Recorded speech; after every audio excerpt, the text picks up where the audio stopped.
Hello guys, how are you? I am Abhijit.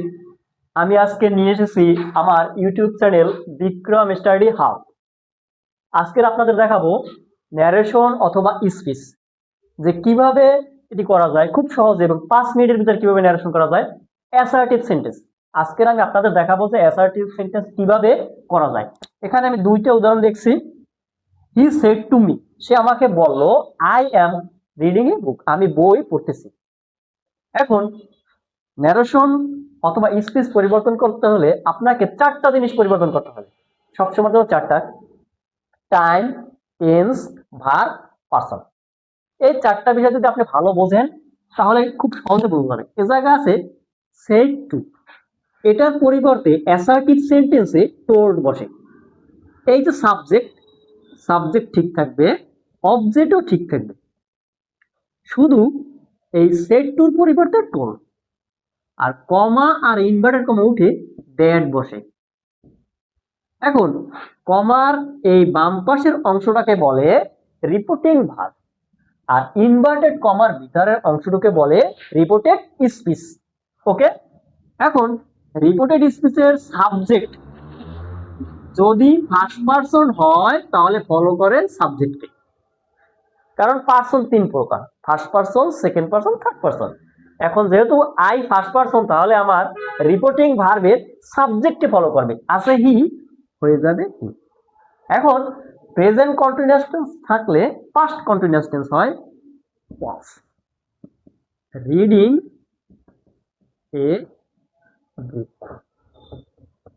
আপনাকে টেন্সটা ভালো করে জানতে হবে, কিন্তু সহজ একটা নিয়ম আছে কি, যে এম, ইজ, আর, এইটা থাকলে হয় ওয়াস, ওয়ার।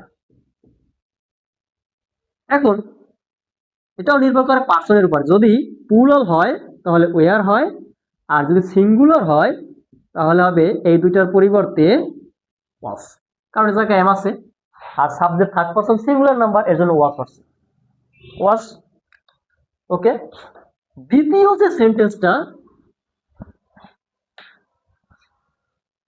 সেম একইভাবে আমি এতটুকু পরিবর্তন করব, সেটির পরিবর্তে অ্যাসার্টিভে টোল্ড বসে। সাবজেক্ট আমার শি, অবজেক্ট মি, রিপোর্টিং ভার্বের কাজ শেষ। এখন এই কমা আর ইনভার্টেড কমা উঠে অ্যাসার্টিভ সেন্টেন্সে দ্যাট বসে। এই সেন্টেন্স, দ্বিতীয় যে সেন্টেন্সটি, সেটাও কিন্তু এই যে রিপোর্টেড স্পিচের সাবজেক্ট ফার্স্ট পারসন, তাই ফার্স্ট পারসন হইলে ফলো করে সাবজেক্টকে, শি হয়ে যাবে শি। এখন এ জায়গা আছে ওয়াস। হ্যাঁ, ওয়াস ওয়াস অথবা ওয়ার, ওয়ার থাকলে হ্যাড বিন। আগেই বলছি যে টেন্সটা ভালো করে জানতে হবে, যে পাস্ট কন্টিনিউয়াস থাকলে পাস্ট পারফেক্ট হয়ে যাবে। অতএব এখানে হবে হ্যাড বিন ইল, মানে অসুস্থ। দ্বিতীয় সেন্টেন্সটি শেষ। ওকে, তৃতীয় নাম্বার যে এক্সাম্পলটা, দি টিচার সেড, শিক্ষক বলল, দি আর্থ ইজ রাউন্ড, পৃথিবী গোলাকার। চিরন্তন সত্য হলে টেন্সের কোনো পরিবর্তন হয় না।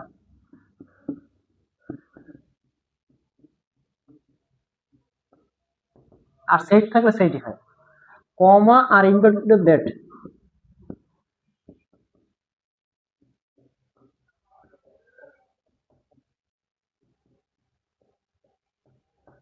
ওকে। 4 number, Raka said to me, I want to go now, Raka বললো আমাকে, আমি এখন যেতে চাই। এখানে ধরো সেড টু আছে, টোল্ড, রাকার জায়গায় রাকা, কমা আর ইনভার্ট করে দ্যাট। ফার্স্ট পারসন থাকলে ফলো করে সাবজেক্টকে, রাকা যেহেতু মেয়ে মানুষ তার প্রোনাউন শি। আর ওয়ান্ট আছে প্রেজেন্ট টেন্সে, প্রেজেন্ট টেন্স থাকলে পাস্ট টেন্স হয় ওয়ান্টেড। চেয়েছিল টু গো, নাও থাকলে দেন হয়। ওকে, আর 5 নম্বর যে সেন্টেন্সটা, এটা হয়েছে যদি সে থাকে, সে অথবা সেস, এই কথাগুলো যদি থাকে তাহলে টেন্সের কোনো পরিবর্তন হয় না।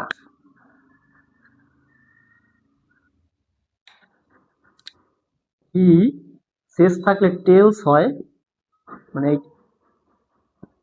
Me, comma into that, I থাকলে ফলো করে সাবজেক্টে হি, যেহেতু টেন্সের পরিবর্তন হয় না, M, E is, A is to dent. ওকে, আজকের এই পর্যন্ত।